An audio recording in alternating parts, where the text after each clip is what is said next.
বিশ্ব মিডিয়ার মাধ্যমে আমাদেরকে নানাভাবে বায়াসড করা হয়। আমরা অনেকে বরং মুসলমান হিসাবে কিছুটা অস্বস্তিতে ভুগি, মনে করি যে আমরা অনেক দিক থেকেই তো পিছিয়ে। পৃথিবীর উন্নত অঞ্চলগুলোর দিকে তাকালে আমরা দেখি তারা কেউ মুসলমান না, আমরা যারা মুসলমান তারা আমরা নানা দিক থেকে পিছিয়ে আছি। হীনম্মন্যতা কাজ করে আমাদের মধ্যে। একজন মুসলিম তার আল্লাহ এবং তার রাসূল সাল্লাল্লাহু সাল্লামের দেওয়া যে জীবন দর্শন, যে শরিয়াহ রয়েছে, এই শরিয়াহকে তিনি যদি নির্মোহভাবে স্টাডি করেন, এটাকে তিনি যদি রিসার্চ করেন, গবেষণা করেন, ভাবেন, তাহলে তার মাথা কৃতজ্ঞতা ভরে না নয়ে থাকতে পারে না। আমরা আজ পৃথিবীতে নানা মুখরোচক স্লোগান শুনি অমুসলিমদের কাছ থেকে। তাদের সে সমস্ত স্লোগানে আমরা অনেকেই এতটাই প্রভাবিত হই যে আমরা মনে করি ওয়াও, তারা কত মানবিক, তারা কত উদার, তারা কত ভালো মানুষ। হ্যাঁ, তাদের অনেক ভালো মানসিকতা আছে, ভালো মানুষের অনেক গুণাবলী আছে, আমি সেগুলোকে অস্বীকার করছি না। কিন্তু মুসলমানের সন্তান হিসাবে বা মুসলমান হিসাবে অন্য কারোর কাছ থেকে কোনো স্লোগান, কোনো আইডিওলজি, কোনো নীতিবাক্য অন্তত মুসলমানের ধার করবার কোনো প্রয়োজন নেই। এর মধ্যে একটি চলমান ইস্যু আছে যেটা গোটা পৃথিবীর মানুষের কাছে বেশ কনসার্নের ইস্যু, গোটা পৃথিবীর মানুষের কাছে বেশ গুরুত্বপূর্ণ।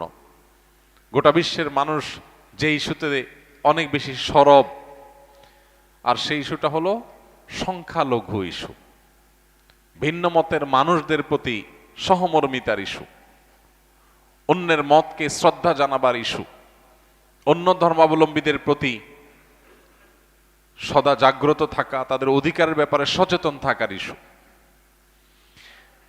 আমরা যারা মুসলমান, আমাদের ইসলাম আমাদেরকে আমাদের আদর্শ, আমাদের ঈমান এবং আকীদার বিষয়ে যেরকম পরিষ্কার ক্রিস্টাল ক্লিয়ার ধারণা দিয়েছে, ঠিক একই সাথে আমাদের ইসলাম অন্য ধর্মের মানুষের ব্যাপারে আমাদেরকে সর্বোচ্চ সংযম এবং সহনশীলতা, ধৈর্য ধারণ করার শিক্ষা আমাদেরকে দিয়েছে।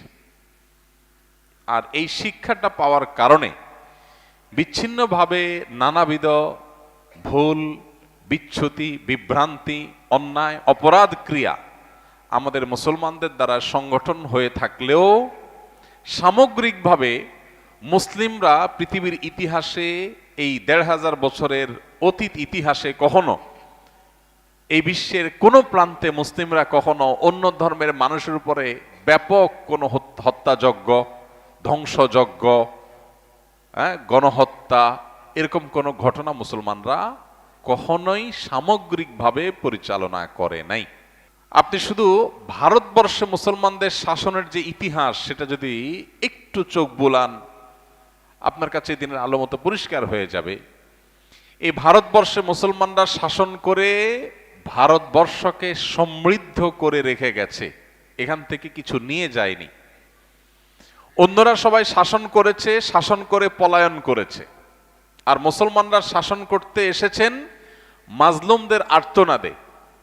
ইখতিয়ারউদ্দিন মোহাম্মদ বিন বখতিয়ার খলজি এই ভারতবর্ষে এসেছেন হিন্দু রাজাদের জুলুমে, অত্যাচারে অতিষ্ঠ মানুষদেরকে মুক্ত করবার জন্য। দখলদারিত্ব আর সাম্রাজ্যবাদ প্রতিষ্ঠার জন্য তারা আসেননি। শাহজালাল, শাহপরান রাহিমাহুমাল্লাহ, তারা এসেছেন হিন্দু রাজাদের জুলুমে অতিষ্ঠ নাগরিকদেরকে মুক্ত করবার জন্য, দখলদারিত্ব কায়েম করতে আসেননি। দখলদারিত্ব কায়েম করতে যদি আসতেন তাহলে তারা দখল করে, লুটপাট করে অন্যদের মতো সব নিয়ে যেতেন। ভারতের বিভিন্ন দর্শনীয় স্থান, যেমন দিল্লির লালকেল্লা, আমার যাওয়ার সুযোগ হয়েছে। সেখানকার অনেক গুরুত্বপূর্ণ সম্পদ মুসলমানদের গড়ে তোলা। সেই সম্পদ ব্রিটিশরা ভারতবর্ষ শাসন করার পর এখান থেকে যখন মুসলমান এবং হিন্দুদের ঐক্যবদ্ধ প্রতিরোধের মুখে ইংরেজ মুক্ত ভারতবর্ষ গড়ে তোলবার সংগ্রামে যখন তারা পলায়ন করেছে, তখন আমাদের সে সমস্ত সম্পদ চুরি করে নিয়ে লন্ডনে তুলেছে। এখন তারা আমাদেরকে সকাল বিকাল সবক শোনায়। এখনো এই তথাকথিত সভ্য অনেক দেশ আছে যে দেশগুলো শান্তি রক্ষার নামে, শান্তি রক্ষা মিশনের নামে আফ্রিকার অনেক গরিব মুসলিম দেশগুলোকে লুটে পুটে খাচ্ছে, তাদের দেশের শাসক তারা বসাচ্ছে, স্বাধীনতা বলতে কোনো কিচ্ছুই তাদের নাই, তাদেরকে জাস্ট দাস বানিয়ে রাখছে, তাদের খনিজ সম্পদগুলো লুট করছে। ওপেন সিক্রেট, এ যুগে জানে না এমন কোন সচেতন মানুষ পৃথিবীতে নাই। এরপরও তারা আমাদেরকে সকাল বিকাল সবক শোনায় কিসের? মানবতার, ভালো মানসিকতার। আর আমরাও যেহেতু জ্ঞানে বিজ্ঞানে পিছিয়ে আছি, তাদের মতো এত চকচকা ফকফকা রোডঘাট আমাদের নাই, বিল্ডিং দালান কোঠা নাই, তাদের মতো এত সুন্দর কলকারখানা আমাদের নাই, শিল্প প্রতিষ্ঠান আমাদের নাই, আবিষ্কার আমাদের নাই। এই কারণে আমরা কোণঠাসা আছি। অর্থনৈতিকভাবে আমরা যেহেতু দুর্বল, অতএব তাদের অনেকটা দাসের মতো হয়ে আমরা আমাদের জীবনযাপন করছি।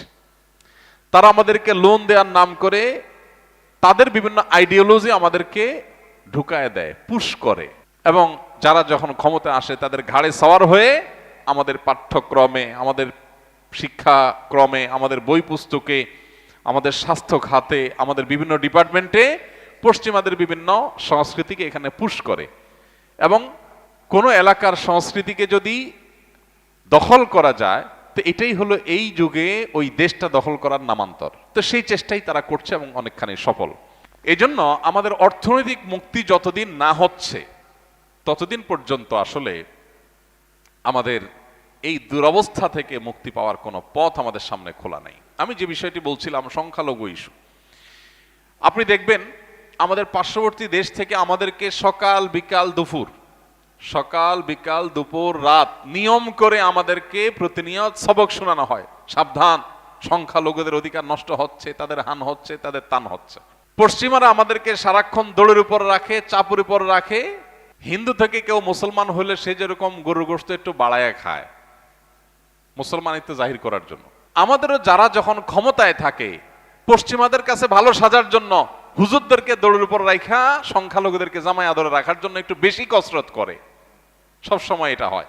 অথচ আমি একটি কথা খুব জোর গলায় সব সময় বলি, সেটা হলো এদেশের মানুষ, আমাদের বহু দোষ আছে, অনেক ত্রুটি আছে, সমালোচনার 10টা 20টা 50টা জায়গা আছে, কিন্তু একটা প্রশংসার জায়গাকে অস্বীকার করার কোনো সুযোগ নাই। এদেশের মানুষ বুক টান টান করে মাথা উঁচু করে একটা কথা বলতে পারে, পৃথিবীর তথাকথিত সভ্যতার ভেগধারী ধ্বজাধারী দেশগুলো, আমাদের পার্শ্ববর্তী দেশের তথাকথিত মোড়ল দেশ প্রতিবেশীরা, তাদের যে কোনো কারোর চাইতে এদেশের মানুষ সাম্প্রদায়িক সম্প্রীতিতে অনেক উজ্জ্বল উদাহরণ তাদের চাইতে আমরা বেশি স্থাপন করেছি। এটা আজকে নয়, এটা এদেশের মানুষের শতাব্দীকে শতাব্দী ধরে ঐতিহ্য। আমাদেরকে সবক শোনানোর শেখানোর কোনো প্রয়োজন নাই। সর্বশেষ আপনারা দেখেছেন অত্যন্ত জঘন্যভাবে উগ্র কিছু হিন্দুদের মাধ্যমে আমাদের একজন তরুণ অ্যাডভোকেট দিনের আলোতে আদালত প্রাঙ্গণে সরকারি আইনজীবীকে কুপিয়ে কুপিয়ে তাকে নির্মমভাবে হত্যা করা হলো, আপনারা দেখেছেন। এবং পত্রপত্রিকার রিপোর্ট উঠে এসেছে, কারা করেছে তাদের সবার নাম চলে আসছে। তাদের নামের তালিকা দেখে আর বোঝার কোনো বাকি নাই যে এটা কারা করেছে, কোত্থেকে করেছে, ওপেন সিক্রেট। অবাক করা বিষয় হলো পশ্চিমাদের দালাল মিডিয়াগুলো এখনো পর্যন্ত এই দেশে বসে, এই দেশের মাটিতে, এদেশে মানুষের টাকায় চলে, তারা এখনো পর্যন্ত এটাকেও ল্যাপসেপ দিয়ে ঢাকার তারা অপচেষ্টায় লিপ্ত আছে। পৃথিবীর কোন সভ্য সমাজে এটা সম্ভব যে একজন মুসলিম আইনজীবী শুধু মুসলিম হওয়ার অপরাধে, ধার্মিক হওয়ার অপরাধে সংখ্যালঘুদের মধ্যে কিছু বিভ্রান্ত, কিছু খুনিদের মাধ্যমে নির্মমভাবে দিনের আলোতে সরকারি আইনজীবী হয়ে তিনি খুনের শিকার হলেন। আর সেটাকে আমাদের এখানকার মূলধারার অনেকগুলো মিডিয়া সেখানে নিউজ করার সময় মনে হয় যে ভাসুরের নাম নেওয়া যাবে না, এমন একটা ভাব নিয়ে তারা করেছে।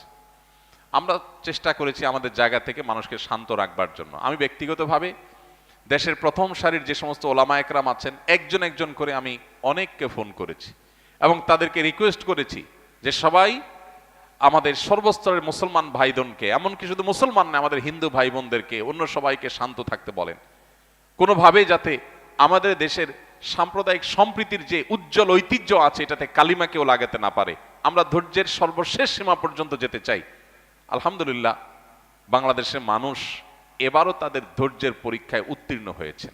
আমরা দেখেছি এরকম নির্মম পৈশাচিক নৃশংস হত্যাকাণ্ডের পরও বাংলাদেশের মানুষ নিজেকে সামলে রেখেছেন, অনেক কষ্টে বুকের পাথর চাপা দিয়ে তারা ধৈর্য ধারণ করেছেন।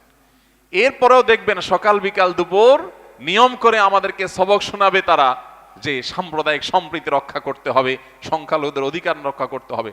সংখ্যালঘুরা এই দেশে যতটা ভালো আছে পৃথিবীর কোনো দেশে এতটা ভালো নাই। পশ্চিমারা আমাদের সকাল বিকাল সবক শোনায়। পশ্চিমাদের অনেক দেশ আছে, আমি সব দেশে কথা বলছি না, অনেক দেশ আছে যে দেশে আমার সচক্ষে দেখার দুর্ভাগ্য হয়েছে মুসলমানরা খুল্লম খোলা একটা হল রুমে শুধু ইসলামের শান্তিপ্রিয় বিষয়গুলো আলোচনা করবে, 50টা হল ঘুরে কোথাও ভাড়া দেওয়া হয় না, কারণ মুসলমান তার কাছে ভাড়া দিবে না। অনেক দেশ আছে যে দেশে একটা মসজিদ করার জন্য 50টা দুয়ারে ধর্ণা দিবে, অনুমোদন পাওয়া যাবে না। মুসলমান মেয়েরা হিজাব করবে, পর্দা করবে, আইনের মারপেচ দিয়ে তাদেরকে সে অধিকার থেকে বঞ্চিত করা হয়। সংখ্যালঘু মুসলমান, সেখানে মুসলমানরা সংখ্যায় কম, সেসব দেশে মুসলমান মেয়েদেরকে হিজাব করতে, ছেলেদেরকে ধর্মীয় পোশাক দেখলে তাদেরকে নানাভাবে উত্ত্যক্ত করতে তারা চুল পরিমাণ কার্পণ্য করে না। সেই তথাকথিত সভ্যতার ভেগধারী অসভ্যরাই আমাদেরকে সকাল বিকাল বলে তোমরা সংখ্যালঘুদের অধিকারের পরে সচেতন হও। আমাদের দেশের মুসলমানরা দুই কারণে তারা অত্যন্ত সহনশীল। আমাদের পার্শ্ববর্তী দেশ ভারত বলি আর বার্মায় বলি, সংখ্যালঘুরা সেখানে কি অবস্থায় আছে রোহিঙ্গাদের মুখের দিকে তাকালে আমরা বুঝি, কাশ্মীরের মুসলমানের দিকে তাকালে আমরা বুঝি। আমরা বিভিন্ন প্রান্তে যে সমস্ত দাঙ্গায় শত শত মুসলমানদেরকে নিধন করা হয়েছে, সকাল বিকাল গরুর গোশত আছে, এই সন্দেহের ভিত্তিতে দিন দুপুরে পিটিয়ে মানুষ মেরে ফেলা হয় যে সমস্ত দেশে, সেই সমস্ত দেশের মানুষরা যখন আমাদেরকে সবক দেয় যে তোমাদের দেশে সংখ্যালঘুদের অধিকার রক্ষা করো, তখন আমাদের কষ্ট হয়। সেই সাথে আমাদের আরেকটা কষ্টের জায়গা আছে, সেটা হলো আমাদের দেশে যারা যখন শাসনে আসেন, যারা যখন ক্ষমতায় আসেন, তারা ওই যে বললাম বিদেশিদের চাপে ভালো সাজার জন্য, সাধু সাজার জন্য উল্টা মুসলমানদেরকে আর দৌড়ের উপরে, হুজুরদেরকে আর দৌড়ের উপর রাখে। অথচ আমরা দেখি, তুরস্কের কথা বলতে পারি, ইউরোপের প্রত্যেকটা দেশে সবচেয়ে বেশি জনগোষ্ঠী মুসলমানদের মধ্যে তার্কিশরা। তুর্কি জনগণদেরকে প্রচুর পাওয়া যাবে, তাদের 4th 5th জেনারেশন পর্যন্ত বসবাস করছে অনেক দেশ। তুরস্ক থেকে রাষ্ট্রীয় পৃষ্ঠপোষকতায় ওই সব দেশগুলোতে মসজিদ নির্মাণ করে দেওয়া হয়।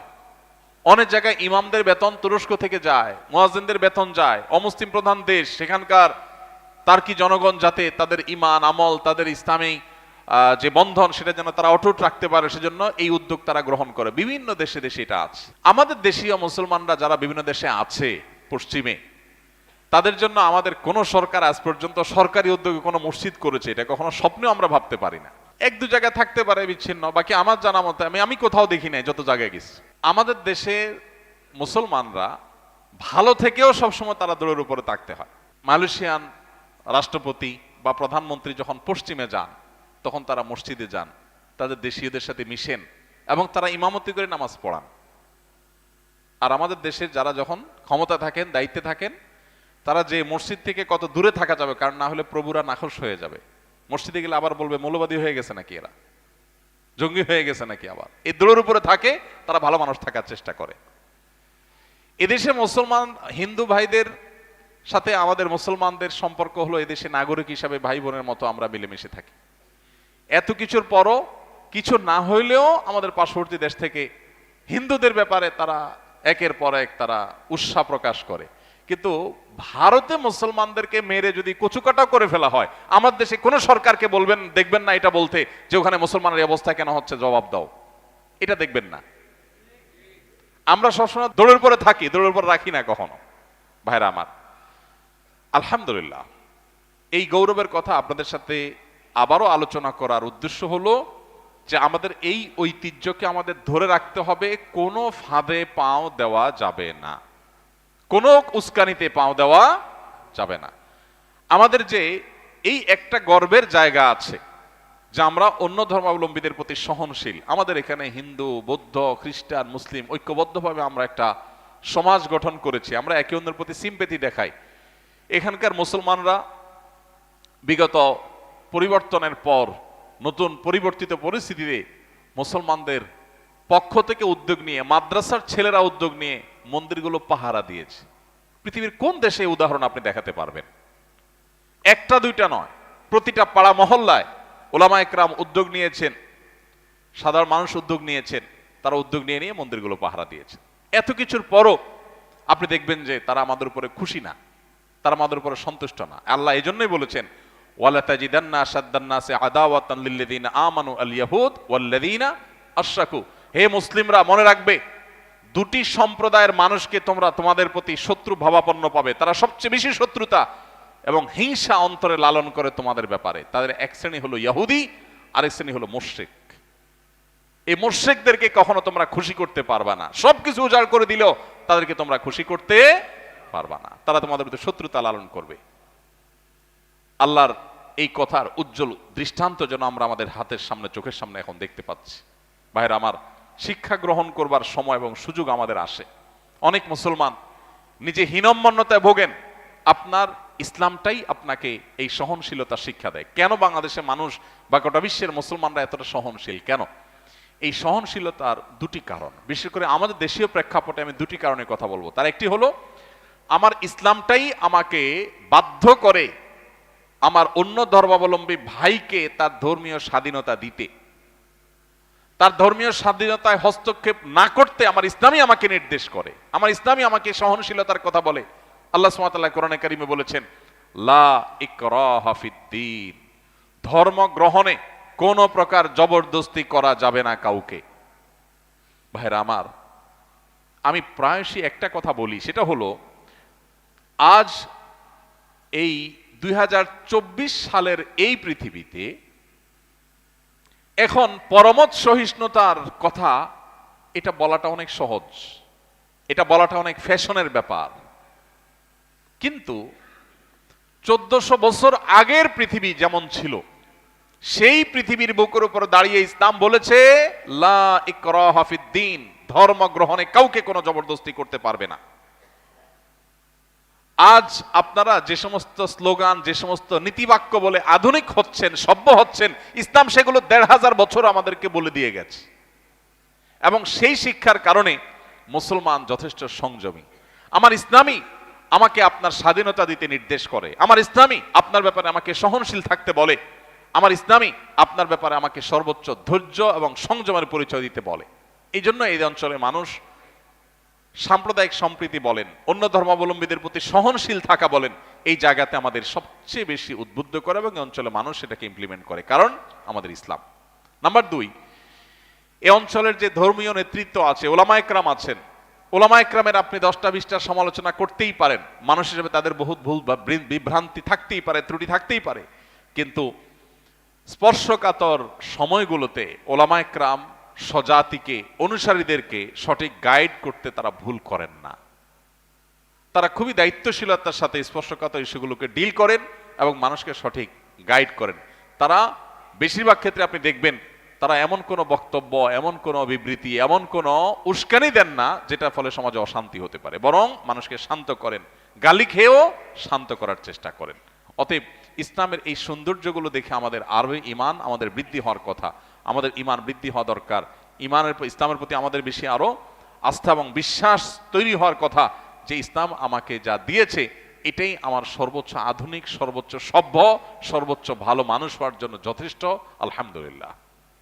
ভাইরা আমার, এই জন্য আমাদের চোখ কান খোলা রেখে চলতে হবে, সচেষ্ট থাকতে হবে। আমাদের প্রতি যারা শত্রু ভাবাপন্ন তাদের কথা কোরআন বলে দিয়েছে, আমরা শুধু সতর্ক থাকতে হবে। সেই সাথে আমাদের যাতে ওই যে ঐতিহ্যের গায়ে কেউ কালিমা লেপন না করে সেটিও মাথায় রাখতে হবে। এবং একই সাথে আমাদেরকে পৃথিবীর বিভিন্ন দেশ থেকে যখন সবক দেওয়া হয়, এটা করো সেটা করো, মানবাধিকার, মানবতা, হানতান, সংখ্যালঘু, নারী অধিকার, তখন একজন মুসলমান হিসাবে আমার প্রাউড ফিল করা দরকার যে তুমি যে সবক আমাকে দিচ্ছ, ওই সবক তোমার কাছ থেকে নিয়ে আমার কোনো প্রয়োজন না, আমার কোরআনই যথেষ্ট, আমার হাদিসই যথেষ্ট, এর মধ্যেই আমার সকল সমস্যার সমাধান নিহিত আছে। ওলামায়ে কেরামকে বা ধর্মীয় জনগোষ্ঠীকে সমাজের মূল ধারার সাথে অন করে তাদেরকে অনবোর্ড করতে সবসময় আমরা দেখি এক ধরনের হেজিটেশন থাকে যারা যখন পাওয়ারে থাকে।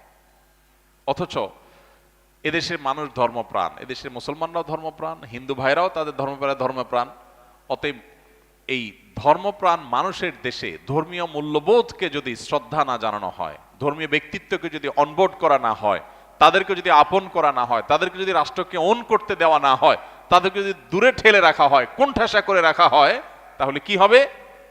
তাহলে একটা দেশ কোনো দিন এগিয়ে যেতে পারে না। একটা দেশ এগিয়ে যেতে হলে এই বিপুল জনগোষ্ঠীকে অনবোর্ড করতে হবে, তাদেরকে অন করতে হবে, তাদের মূল্যবোধের প্রতি শ্রদ্ধা দেখাতে হবে। তাহলে ইনশাআল্লাহ আমাদের এই প্রিয় স্বদেশটা এগিয়ে যাবে। আমরা দোয়া করি আল্লাহ রাব্বুল আলামিন কোন ষড়যন্ত্রে যেন আমাদের এই সাম্প্রদায়িক সম্প্রীতির ঐতিহ্যকে কোনোভাবে যেন নষ্ট হতে না দেন। আমরা আল্লাহর কাছে সেই দোয়া ব্যক্ত করি। ভাইরা আমার, সর্বশেষ যে কথাটি বলতে চাই তা হলো, এদেশে সবসময় ধর্মীয় ইস্যুতে ধর্ম ব্যবসা করে সবচেয়ে বেশি রাজনীতিবিদরা। আমরা সাধারণত ধর্ম ব্যবসায়ী বলে সেই সমস্ত হুজুরদেরকে অনেকে গালি দেই যে হুজুররা টুপি দাঁড়িয়ে লাগায়া ধর্মের ব্যবসা, ধর্মের লেবাস লাগায়া তারা মানুষকে ধোঁকা দেয়। তাই আমরা অনেকে বলি বা বলতে দেখা যায়। এদেশে প্রকৃত অর্থে ধর্ম ব্যবসায়ী তারা যারা ভোটের জন্য মাথায় টুপি দেয়, হাতে তসবি নেয়, মাথায় কাপড় দেয়, মুসলমান সাজে, ক্ষমতায় আসার পরে আর মুসলমানদের চিনে না, আল্লাহ আল্লাহ রসুলের চিনে না, কোরআন হাদিস আর চিনে না। এদের চাইতে পাক্কা ধর্ম ব্যবসায়ী আর কে আছে যে তাদের নিজেদের স্বার্থের রাজনৈতিক প্রয়োজনে তারা ধর্মকে ব্যবহার করে? ওলামা একরাম যারা রাজনীতি করেন দিনের জন্য, তারা সত্যি দিনকে চান। এরা আসলে দিনকে চায় না, এরা দিনকে বিক্রি করে। তার দরকার ভোট অথবা নোট, ভোট অথবা নোট, দুইটার একটা। আর পুঁজি হলো কি? মাথার টুপি, তসবি, হিজাব আর লম্বা লম্বা ভালো ভালো কথা। আমাদের হিন্দু ভাইদেরকেও সতর্ক থাকতে হবে। তাদেরকে ট্রাম্প কার্ড হিসেবে ব্যবহার করে তাদের উপরে আঘাত করে সুবিধা লুটতে চায় এক শ্রেণী মানুষ, আবার তাদের হিতাকাঙ্ক্ষী সেজেও সুবিধা লুটতে চায় একই শ্রেণী মানুষ। তাদেরকেও সতর্ক থাকতে হবে এবং সেই সাথে আমাদেরও সতর্ক থাকতে হবে যে কোনোভাবে যাতে খেলতে না পারে কোনো মানুষ। আমরা যদি সজাগ না হই তাহলে ঠিকই আমাদেরকে ধ্বংসের দিকে নিয়ে যাওয়া হবে। আমরা সেই জায়গাতে সবাই সতর্ক থাকার চেষ্টা করব। অন্তত ধর্ম নিয়ে রাজনীতি করার এই নোংরা খেলা এটা যেন কেউ খেলতে না পারে, আমাদের সবাইকে সতর্ক থাকতে হবে। অন্তত অভিনয় করার ব্যাপারে নতুন বাংলাদেশে মানুষ অনেক বেশি সতর্ক হয়ে গেছে আলহামদুলিল্লাহ। এই জন্য কেউ এরকম অভিনয় করলেই মুখের উপরে বলা যাবে যে অভিনয় কম করো, নাটক কম করো, ঠিক আছে না? আমরা এই সমস্ত নাটকগুলোকে না করব, যে কোনো নাটক, কোনো অভিনয় করে এদেশে মানুষকে যেন আর ধোঁকা দিতে কেউ না পারে। আল্লাহ তাআলা আমাদের সবাইকে ঐক্যবদ্ধ থাকার তৌফিক দান করুন, সতর্ক থাকার তৌফিক দান করুন। আমাদের প্রিয় স্বদেশে যেন আর কোনো শকুনের থাবা কেউ দিতে না পারে, এই জন্য আমাদের সবাইকে চোখ কান খোলা রাখতে হবে। আমাদের হিন্দু ভাইয়েরা, খ্রিস্টান ভাইয়েরা, বৌদ্ধ, অন্য ধর্মাবলম্বী ভাইয়েরা যারা আছেন তাদেরকে আমরা বলবো, সকল ধর্মের দায়িত্বশীল ভাইদেরকে বলবো, দায়িত্বশীল আচরণ করুন, নিজ নিজ ধর্মের অনুসারীদেরকে শান্ত রাখুন। কোন প্রকার অশান্তি, দাঙ্গা হাঙ্গামা সৃষ্টি হলে আমাদের প্রিয় মাটি, প্রিয় দেশ রক্তাক্ত হবে, এটা শেষ হয়ে যাবে। এত ঘনবসতির দেশ, এত ধর্মীয় আবেগের দেশ, এখানে ধর্মীয় আবেগকে যদি নিয়ন্ত্রণ করা না যায় তাহলে মেসাকার হয়ে যাবে, আর সেটা আমরা কখনো হতে দেব না ইনশাআল্লাহ। আমাদেরকে ঐক্যবদ্ধ থাকতে হবে। সেই সাথে একজন মুসলমান হিসাবে আমাদের মনে রাখতে হবে যে আমি ধর্মীয় উদারতার কথা বলবো, ধর্মীয়ভাবে উদাসীন আমি হব না। উদারতা এক জিনিস আর উদাসীনতা আরেক জিনিস। আমার হিন্দু ভাই তার ধর্ম পালন করছে, আমি তাকে তার রাইট দিব। আমার খ্রিস্টান ভাই, বৌদ্ধ ভাই তার ধর্ম পালন করছে, আমি তার অধিকার দিব। কিন্তু আমি ডাইলভাত হয়ে, জগা খিচুড়ি হয়ে, তার সাথে একাকার হয়ে আমার ইমান আকিদাকে জলাঞ্জলি করব না। আমার ইমান আকিদার ব্যাপারে আমাকে নো কম্প্রোমাইজে থাকতে হবে। আমি তাওহীদবাদী মুসলমান, আমার আদর্শের জায়গায় পরিষ্কার থাকতে হবে। আমি আরেকজনকে তার অধিকার দিব, এর মানে এই না যে আমি মনে করব ঠিক আছে আমরা সবাই মিলে বা মুসলমান আল্লাহ আল্লাহ বা হিন্দু রাম রাম।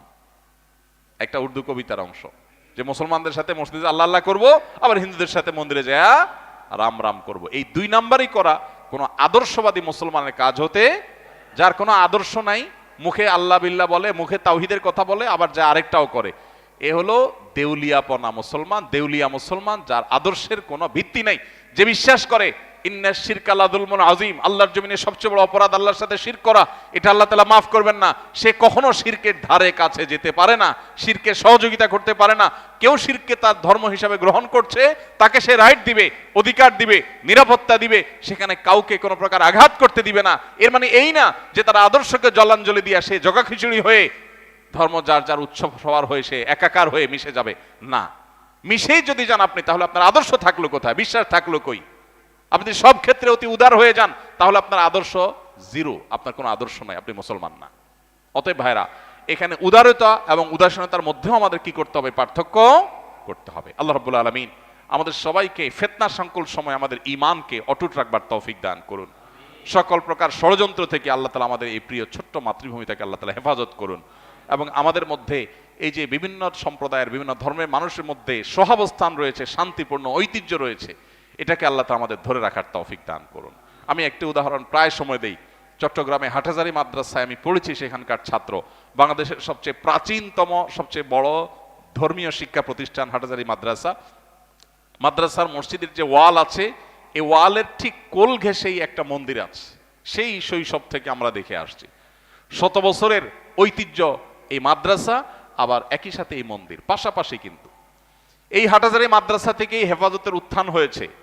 নবী ও মাওলানার বিরুদ্ধে দেশব্যাপী সবচেয়ে বড় সংগ্রাম, সবচেয়ে বড় বিপ্লব, সবচেয়ে বড় প্রতিবাদ এখান থেকে নেতৃত্ব দেওয়া হয়েছে, হাটহাজারী থেকে চট্টগ্রামে। অবাক করা বিষয় হলো, গোটা দেশ প্রকম্পিত হলেও হাটহাজারী মাদ্রাসার ওয়ালের সাথে থাকা ওই হিন্দুদের মন্দিরে একটা ঢিল পর্যন্ত পড়ার ঘটনা কেউ দেখাতে পারবে না। এটাই হলো ইসলামের শিক্ষা, যে আমার ক্ষোভ থাকতে পারে বিশেষ কোনো অপরাধীদের ব্যাপারে, তাই বলে নিরপরাধ অন্য ধর্মের মানুষের উপর আমি আঘাত করতে পারি না। কোথাও কেউ অন্যায় করেছে হিন্দুদের, তাকে অবশ্যই বিচারের আওতায় আনতে হবে। মুসলমান হোক আর হিন্দু হোক, অপরাধী সবাই সমান। কিন্তু তাই বলে আমি কোনো হিন্দু ভাইদের মন্দিরে আঘাত করতে পারি না, কারোর বাসায় আঘাত করতে পারি না, কারোর গায়ের উপর আঘাত করতে পারি না। আমরা আমাদের ঐতিহ্যকে ধরে রাখতে চাই। ভারতে মুসলমানদের চাকরির পার্সেন্টেজ কত কারোর জানা আছে? কত পার্সেন্ট লোক চাকরি করে, মুসলমানরা চাকরি পায় ভারতে? আর বাংলাদেশে হিন্দু ভাইরা চাকরি পান কত পার্সেন্ট?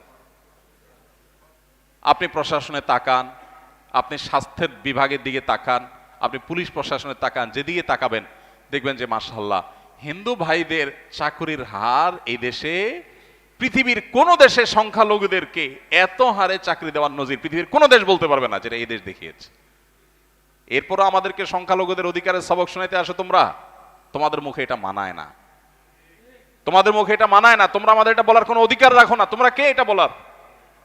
এদেশে মানুষ সংখ্যালঘুদেরকে যেভাবে জামায় আদরে রেখেছে, সযত্নে আগলে রেখেছে, পৃথিবীর কোন দেশ সেটা করতে পারে নাই। অনেক দেশ অনেক দিক থেকে উন্নত হতে পারে, এই জায়গায় বাংলাদেশের মানুষের কাছে অনেক দেশ পিছিয়ে আছে। অতএব আমরা কোনোভাবে বিভ্রান্ত হব না, ফাঁদে পা দেব না, আমরা নিজেদেরকে সংযত রাখবো। এবং আমাদের হিন্দু ভাই বোনদেরকেও আমরা বলতে চাই, আশ্বস্ত করতে চাই, এদেশের নাগরিক আপনারা, এদেশের মালিকানা আপনাদেরও আছে। সো আপনারা মুসলমানদের প্রতি আস্থাশীল থাকুন। বাহিরের মানুষদের কারোর উস্কানিতে পা দিয়ে আপনারা এমন কিছু করবেন না যে এদেশের শান্তি শৃঙ্খলা বিঘ্ন হয়। আল্লাহ তাআলা আমাদের সবাইকে শান্তিপূর্ণভাবে আমাদের এই প্রিয় স্বদেশকে এগিয়ে নিয়ে যাওয়ার তৌফিক দান করুন। আবারও শুরুর কথা দিয়ে আমি শেষ করছি, আলহামদুলিল্লাহ আলা নিআমাতিল ইসলাম। আল্লাহ যে আমাদের ইসলামের নেয়ামত দিয়েছেন, যে ইসলামের নেয়ামতে সর্বোচ্চ উদারতা, সর্বোচ্চ সৌন্দর্য, সর্বোচ্চ ব্রডনেস, সর্বোচ্চ শৃঙ্খলা, সর্বোচ্চ শান্তি প্রতিষ্ঠা, অন্যের প্রতি সহিষ্ণুতা, সবকিছু শিক্ষা যেখানে দেওয়া হয়েছে, আধুনিক বিশ্বের এই পর্যায়ে এসে, আধুনিক পৃথিবীর এই পর্যায়ে এসেও যেই ইসলাম আমাকে কোনো দিক থেকে পিছিয়ে রাখেনি, বরং অন্য অনেকের চাইতে এগিয়ে রেখেছে, সেই ইসলামের একজন অনুসারী হিসাবে আমি আলহামদুলিল্লাহ আল্লাহ শুকর আদায় করছি। জাযাকুমুল্লাহ খাইর। আস-সুন্নাহ ফাউন্ডেশন, উম্মার স্বার্থে সুন্নাহর সাথে।